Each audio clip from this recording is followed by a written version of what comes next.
งานเข้าพ่อโจอุ๋งอิ๋งสาวน้อยเพชรบ้านแพงแบบรัวๆผู้จัดจ้างเกือบ10 ล้านผู้จัดเป็นไผผู้ใดนั่นก่อนอื่นขอกล่าวคำว่าสวัสดีครับผมสวัสดีพี่น้องครับป้องปายมิตรหมอแคนแฟนหมอลำยินดีต้อนรับเข้าสู่ช่องไทยซีเกตชาแนลสวัสดีไปยังแฟนคลับ FC ลาหน่อยอุ๋งอิงแฟนคลับ FC สาวหน่อยเพชรบานแพงสู้ขู่สู้คนเด้อครับเด้อมาช้ายังดีกว่าไม่มาตามสโลแกนช่องไทยซีเกตชาแนลคลิปนี้สิมาว่าฮอดจอดถึงความดังความปังของสาวน้อยเพชรบ้านแพงนำโดยผู้บริหารหนุ่มมาดโก้โจยมนินทร์ลาน้อยอุ๋งอิงเพชรบ้านแพงจังใดจังว่าจังสั่นครับพี่น้องบอสโจได้ออกมาโพสต์เมื่อบอกกี่ชั่วโมงที่ผ่านมาแบบนี้ครับขอบคุณพี่แนนผู้จัดหมอลำรายใหญ่เงินเรื่องเงินไม่มีบิดพริ้วชัวร์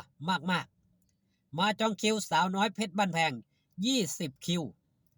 หลังเปิดฤดูกาลหน้าขอบคุณครับปังครับผมนั่นคือบอสโจได้ออกมาโพสต์ครับมูลค่าการว่าจ้างเพจดังได้ออกมาเปิดเผยแบบนี้ครับเพจที่มีชื่อว่าแอนข่าวฮอตมันได้ออกมาเปิดเผยแบบได้ครับนี่ได้ภาพบรรยายนะครับพี่น้องสาวน้อยปังมากผู้จัดจ้างเลย20คิวเพิ่นเขียนแคปชั่นไว้แบบนี้ครับสุดปังโอ้โหบอสโจโพสต์แล้วผู้จัดจองคิวล่วงหน้า20คิวหมอลำวงใหญ่สาวน้อยเพชรบ้านแพงปังมากซึ่งมีอุ๋งอิงเพชรบ้านแพงประจำการเป็นศูนย์หน้าตัวท็อปงานเข้ารัวๆไม่ธรรมดาคิดรวมเป็นเงินเกือบ10 ล้านบาทเลยพี่น้องสุดจริงๆค่ะแฮชแท็กอุ๋งอิงเพชรบ้านแพงแฮชแท็กสาวน้อยเพชรบ้านแพงนี่ครับเพจดังเพิ่นได้ออกมาโพสต์แบบนี้ครับพี่น้องถือว่าลาหน่อยอุ๋งอิงสาวน้อยเพชรบ้านแพงนี่เป็นยังครับเป็นสิ่งที่เกื้อกูลกันเกื้อกูลตั้งแต่บอสโจเป็นผู้รับเอาลาน้อยอุ๋งอิงเข้ามาสู่ชายคาหรือว่าองค์กรสาวน้อยเพชรบ้านแพงเป็นบุญนำพาวาสนานำทรงดังที่เว้าไปแล้วในคลิปก่อนหน้านี้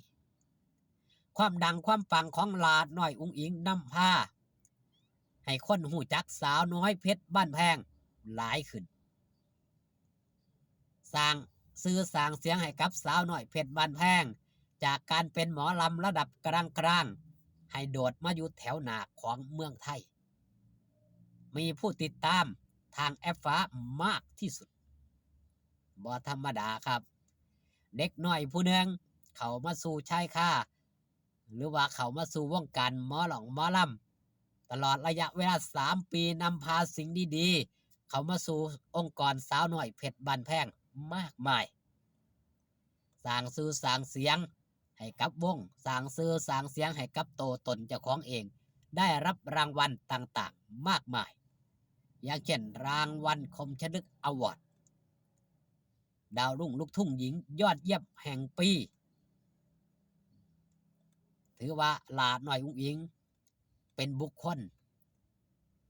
ที่ได้นำพาสื่อเสียงมาสู่ชายคาสาวหน่อยเพชรบ้านแพงแล้วเฮ็ดให้คนหูจักสาวน้อยเพชรบ้านแพงมากขึ้นคิวงานที่ผู้จัดจองเอาไว้มูลค่าเกือบ10 ล้านบ่ธรรมดาครับเขากล้าที่จะจองเขากล้าที่จะจ้างเพราะเขามั่นใจในคุณภาพของสาวน้อยเพชรบ้านแพงโดยเฉพาะศูนย์หน้าที่สามารถนำพามิตรหมอแคนแฟนหมอลำดึงดูดเอามิตรหมอแคนแฟนหมอลำเข้ามาเบิ่งมาแย่ง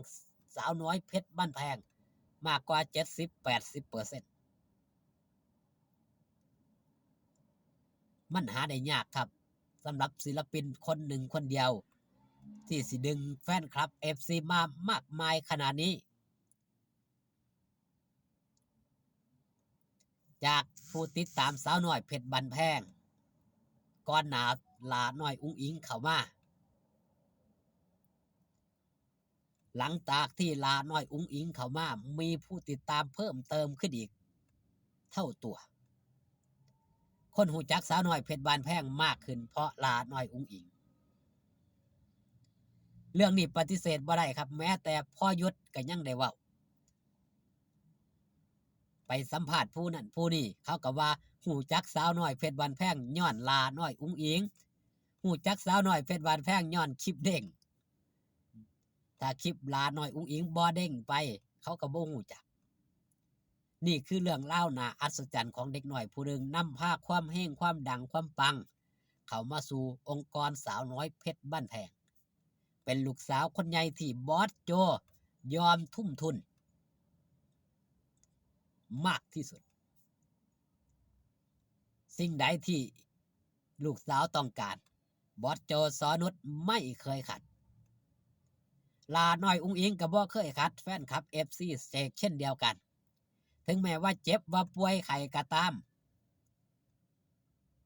หน้าที่ต้องมาก่อนบ่ได้เอาความเจ็บความเป็นมาอ้างสู่เพื่อมิดหมอแค้นแฟนหมอลำเพราะลาน้อยอุ้งอิงนี่ตระหนักอยู่ว่าผู้ที่มาเบิงมาชมนี่เพิ่นต้องการมาเบิงเพิ่นยากกว่าเฮาเพิ่นก็ยังปลีกตัวมาเบิงเฮาได้เพิ่นกล้าที่สิจ้างเฮามาแสดงเฮาก็ต้องแสดงให้เพิ่นเบิงเต็มที่นั่นคือสปิริตของลาน้อยอุ้งอิงถึงแม้ว่าจะเจ็บป่วยถ้าบ่ล้มหมอนนอนเสืออีหลีบ่มีขาดครับสำหรับลาน้อยอุ้งอิงหัวใจใหญ่กว่าตับ